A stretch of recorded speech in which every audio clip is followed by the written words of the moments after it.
Imagine a fortress, looming high with imposing walls, razor-sharp wire, and electric fences that seem to stretch endlessly into the sky. This isn't just any ordinary facility, it's a prison designed with such advanced security measures that the very thought of escape feels like a distant dream.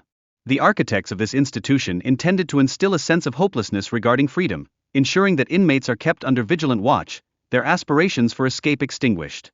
Each inmate enters this heavily guarded environment subjected to thorough security checks, each process a meticulous ballet of body scans and invasive searches. This painstakingly slow routine is a necessary measure to thwart contraband smuggling, serving as a grim reminder of the lengths some will go to break the rules. The time it consumes speaks volumes about the relentless pursuit of safety that governs life behind these walls. As security personnel navigate their daily duties, they don masks to shield their identities, an ominous necessity. Their faces hidden from recognition, they remain acutely aware of the threats posed by gang reprisals, should their identities slip into the wrong hands outside the prison gates. Such precautions add an unsettling layer of danger to their roles, underscoring the volatile atmosphere that permeates this institution. Yet amid the high-tech security and masked guards lies a grim reality for prisoners' families, who grapple with the repercussions of the no-contact policy. Many find themselves adrift, cut off from communication and left in the dark about their loved ones' welfare. This disconnection creates an emotional burden that weighs heavily on both the inmates and the families they leave behind, compounding the suffering that incarceration brings. In this austere environment, security reigns supreme. With riot gear at the ready and advanced surveillance systems watching every corner, the facility is a fortress prepared for chaos. Self-sufficiency becomes critical during emergencies. Every measure is in place to maintain order and deter any attempts at escape or rebellion, illustrating the lengths to which they will go to uphold control. Among these stark realities are young inmates, many of whom have committed heinous acts against others, their lives marked by violence and loss.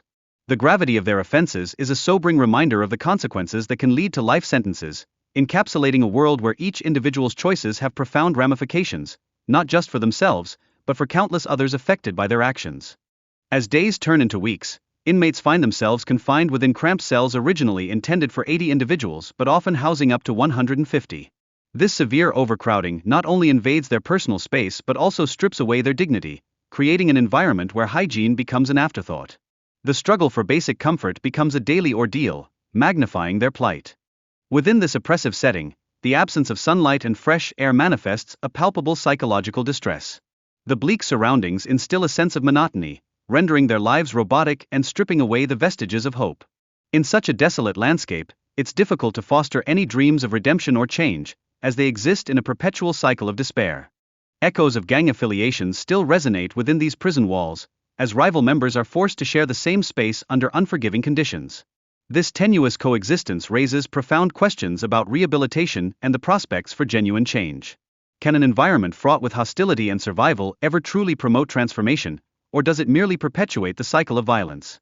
For these inmates, even the simplest act of exercise becomes a rare privilege, granted only for an hour each week under stringent supervision. This limitation starkly highlights the extent of their confinement, adding to the mental and physical deterioration that comes with a lack of freedom.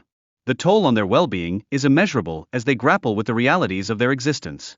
Nutrition, too, remains a pressing concern in this bleak environment, with meals often reduced to bare essentials like rice and beans, devoid of vital nutrients. Such a sparse diet fosters a range of nutritional deficiencies, significantly impacting their overall health. In a place stripped of hope, even the basic right to proper nourishment is denied, deepening their suffering. Punishment is often meted out in the form of isolation, where inmates are placed in dark cells stripped of light and human contact. These brutal conditions can shatter even the most resilient minds, leaving scars that may never heal. The psychological impact of such extreme confinement raises chilling questions about the humanity of the system that enforces it. One inmate, known by the name Psycho, offers a glimpse into the tangled web of his past, a life steeped in crime and the relentless influence of gangs. Through his reflections, he grapples with the consequences of his actions and the deep-seated regrets that accompany them. His story serves as a haunting reminder of the choices that led him down this dark path. In recent years, the Salvadoran government has implemented strict measures to combat crime, and the results are impossible to ignore. A notable decline in murder rates suggests a dramatic shift in public safety, though these actions have ignited heated debates about their morality. The implications of this approach are profound, leaving society to question whether the ends truly justify the means. Despite the apparent improvements in safety, A shadow of doubt lingers regarding wrongful imprisonment and the efficacy of such harsh measures as a sustainable solution to crime. As society grapples with the complexity of these policies, the future remains uncertain, leaving many to ponder what lies ahead for the system and those caught within its grasp.